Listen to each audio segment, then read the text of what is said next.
Okay, here we go. I'm Mr. Pike, and I am reading through the book by the Great Horn Spoon. We're on chapter 14. This is a short chapter. The Prospectors. Those are people who prospect for gold, are looking for things. So they're finally now at the diggings. Let's see what they find. Chapter 14. When Jack awoke the next morning, he threw off his blanket and rushed outside to see if their burrow was still there. It was, tied to a stake outside the tent. "Good morning, Stub," Jack smiled. Stub was a veteran of the gold diggings. He gave Jack a haughty look. That's kind of like a prideful look. "Stub's a proud animal," the man had said when they bought him. "Sometimes he thinks he's a mule." The burro's head seemed almost as large as his hind quarters, and his dark ears stood up like the wings of a hawk. And Jack liked him. "We're going to be friends," he said. "Yes, sir." He untied the burro and threw a leg over his back. Stub kicked out his hind legs. His tail flew, and Jack hit the dirt. The burro turned his thick neck, and peered at Jack with disdain. And Jack was so surprised he just sat there. "That wasn't very friendly," said Jack. Pitchpine Billy, standing in the opening of his dusty tent, roared out laughing. "You heard what the man said, Jamocha Jack. He said that mountain canary thinks he's a mule." Jack brushed himself off. "All I wanted was to ride him." Pitchpine Billy pulled a red bandana out of his pocket and came over. "The mules in these hills is still half wild." He tied the handkerchief around Stub's eyes. "They don't take kindly to being pack animals.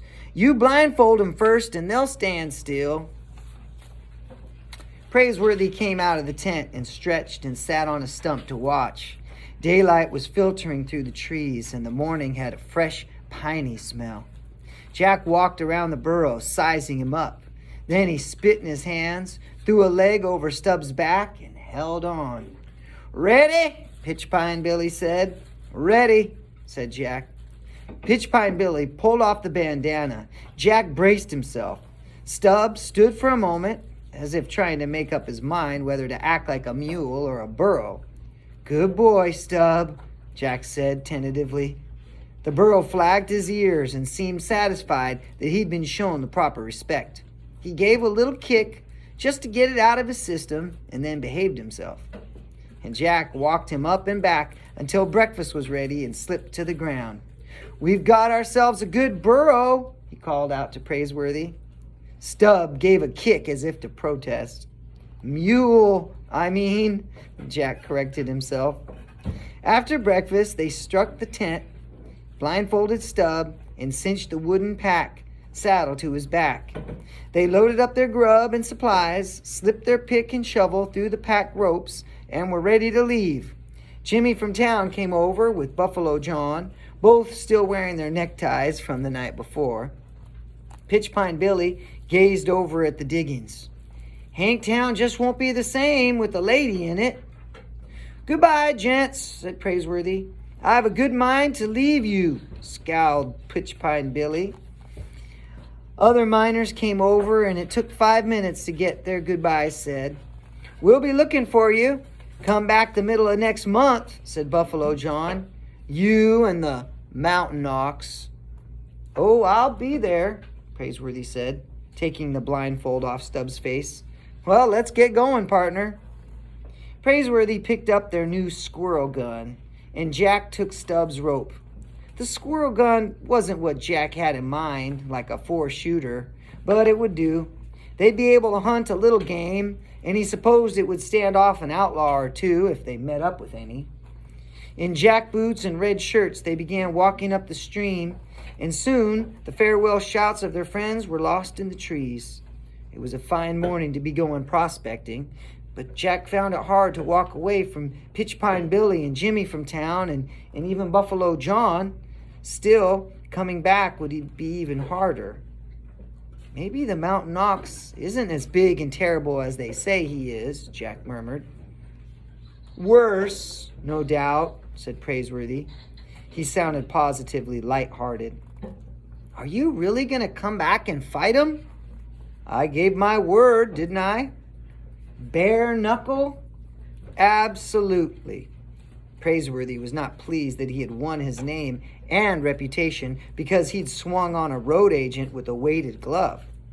But Jack kept a grip on Stubbs' rope, and the animal followed with a clinging of drinking cups, coffee pot, gold pans, and empty tin cans. And Jack had a sudden vision of his partner lying in the dust on the street, beaten and humiliated. Most of the miners are betting on the mountain ox, he muttered. Praiseworthy scratched through his whiskers. I know that, but I intend to beat 'em. With reading and writing? Exactly. Praiseworthy pushed the slouch hat back on his head. Miss Arabella once asked me to destroy a book she found in your grandfather's library.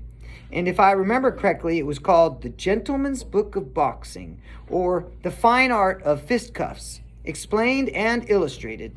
She was afraid it might fall into your hands, I suppose. I don't mind telling you that I didn't destroy it. I read it. I devoured it. Fascinating. I believe I could recite whole pages to you. Now, it stands to reason that the mountain ox has never read a book in his life. He's no doubt a mere brawler. Therefore, since I've outread him, I see no reason why I can't outwit and outbox him. To be perfectly honest with you, I'm beginning to look forward to it. The two partners exchanged a glance and a smile and continued on their way. And Jack put the mountain ox out of his mind. Do you want to carry our gun? Said Praiseworthy. I'd like to carry our gun, said Jack. He took it in the crook of his arm, and while Praiseworthy led the burro and kept an eye out for rabbits, squirrels, savages, and outlaws, all they had to do now was find pay dirt. And that's it for today.